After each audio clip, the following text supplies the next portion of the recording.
My name is Hal Anderson. I've been living in McBride for about 15 years now. There was no trails, there was only old logging roads. Mountain streams and waterfalls, really neat.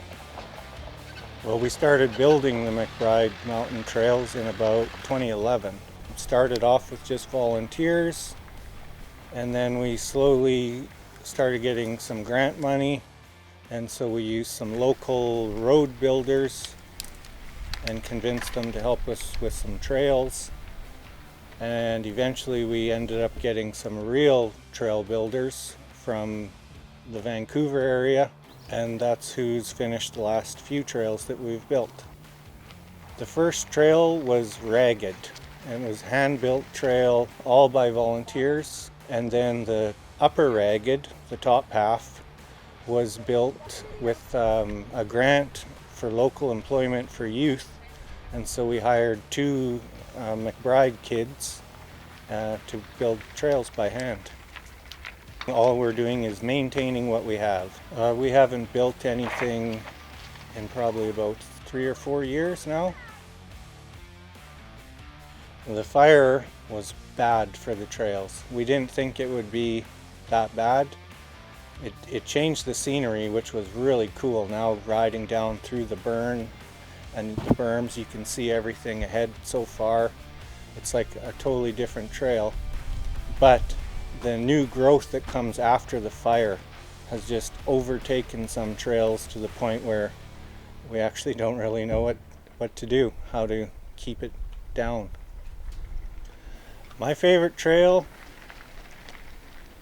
is probably Gut Shot. I really like Ragged, but I like Outrun a lot. Just a nice ride with the dogs. The biggest difficulty has been convincing some of the local road builders how to make a trail on the mountainside, not a road.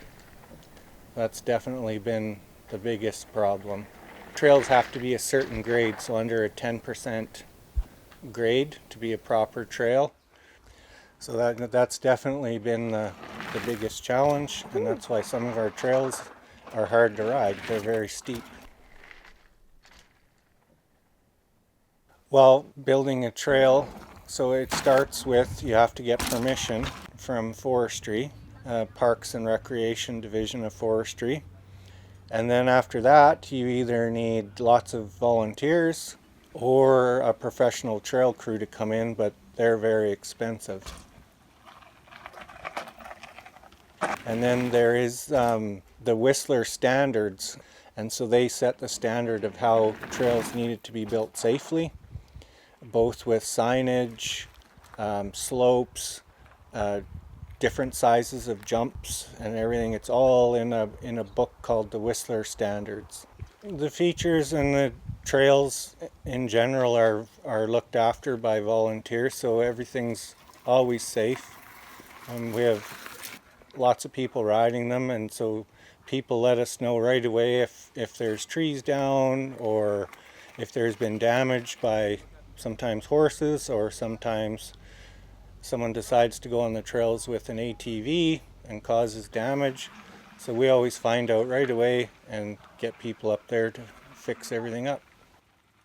There's nothing really you need to have other than a bike and helmet. That's the whole purpose. Get and give kids a chance for something to do locally.